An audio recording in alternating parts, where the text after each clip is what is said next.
See what this new candle looks like.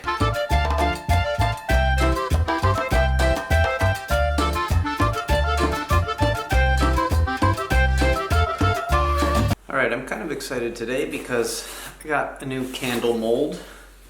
I like making candles.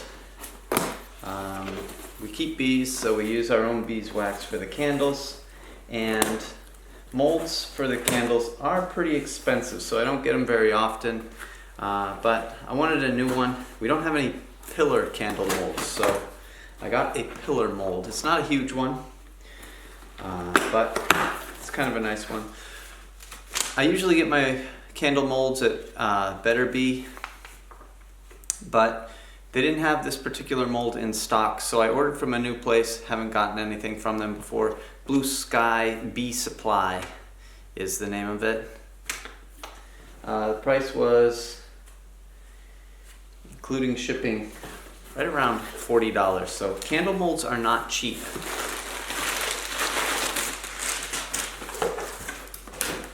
And here's the mold. It's made by a company called Lyson. I think they're out of Poland. They make a lot of beekeeping products. I think I have a styrofoam hive that they made, and I also have a wax press that they made. Both are pretty good. Haven't tried any of their candle molds before, so this will be a first, but here it is. It is as you can see here, the instructions are all in Polish, I think. You know, my Polish is not very good, but I think I can probably figure it out. So we're just gonna unwrap it. So basically it's a silicone candle mold. This is sort of the norm for making candles. There it is. This is an engraved cylinder candle mold. It's not that big. I think it takes about 10 ounces of wax. Doesn't say on here, but anyway, if you watch my other candle making video, you may know that some molds require a wicking needle to thread the wick through the bottom of the mold. This one is not the case. It's got a slit on the side and it goes all the way down, so that opens all the way up and it opens on the bottom. So all you have to do is really slide your wick in there. Makes it pretty easy to wick, but it does mean that you have to put some elastic bands around the outside to keep the wax from seeping out that crack once you pour it in. So that's all. We're going to take it down to the basement, heat up some wax, and we'll show you what it looks like. One other thing that you will need when you're making candles is wick, and you want to make sure you have the right size wick. Because this candle mold is slightly larger than the molds that I have already, I had to order a larger size wick. This is a 60 ply wick, and the wick I got from Better Bee.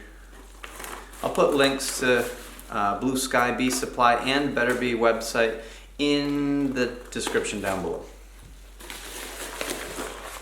Alright, so there's your 60 ply wick. I got a lot of it. Can make a lot of candles, I guess. It's pretty thick wick. Thick wick.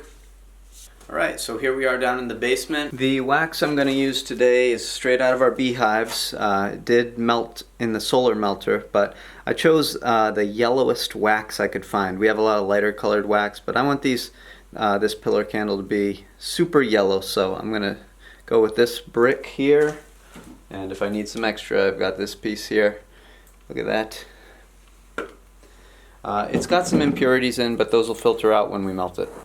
Right now I'm just going to drop my wax in my Presto pot, put a little water in, and heat it up. And here's the piece of wick. I've already cut it, so I'm going to open up this here. I'm going to carefully put it down into this notch right about in the middle. It has sort of a flatter side, so you just sort of slip that flat side in, pinch it closed. We're going to put a couple rubber bands around the outside. That's just to hold the side closed here where it's all open. So we've got one rubber band right around the bottom. That'll hold the gap closed around the wick. We want one right around the middle, and I'll put another one up here at the top. I slid the wick in there. You can see it goes all the way down to the bottom. And then I've got just this little piece of paint stir just to keep it centered, right? And you just tuck it in under that top rubber band. All right, so that's ready to pour.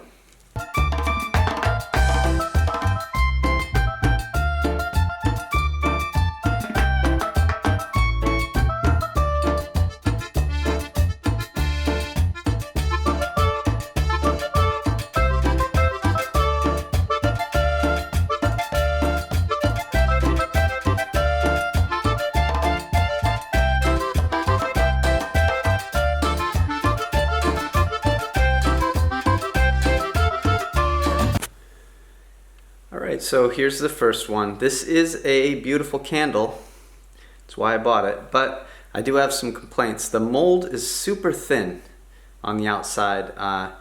And it's so thin that it's really hard to pour without the wax coming out the seam. You can see on this one the shape is a little bit irregular. It's not exactly a smooth side. I think most of that is due to the rubber bands. I had two rubber bands, one here, one here. You can kind of see the little indent there and then another little indent there. And that's all the way around. So that kind of bothers me. It's pretty candle still, but it's not really that uniform. So I tried it again with more rubber bands to see if that would do the trick. So let's check it out. If this doesn't work, I still have a third idea, and I'll probably do it anyway just because I think it'll be easier. Alright, so as you can see, the wall of this mold is also not uniform. It's thicker on this side than it is on this side, which, I don't know. I'm not a fan of that, Lyson. Okay, so let's take it out of the mold. Comes out super easy. This one does have a more uniform side, so I'm pleased about that. But it's still a little bit uneven. I don't know. Is it me? Look at the top. It's a little uneven still, so I don't know. Better than this one. I like the color on this one better, but alright. So what am I going to do next? I'm going to try it again. But this time, on the outside of the mold, instead of using rubber bands, I'm going to use like a piece of plastic, like this, and I'm going to wrap it tight all the way around. That way, that's not going anywhere. Tape it off on this whole side, and I think I'll get a better pour.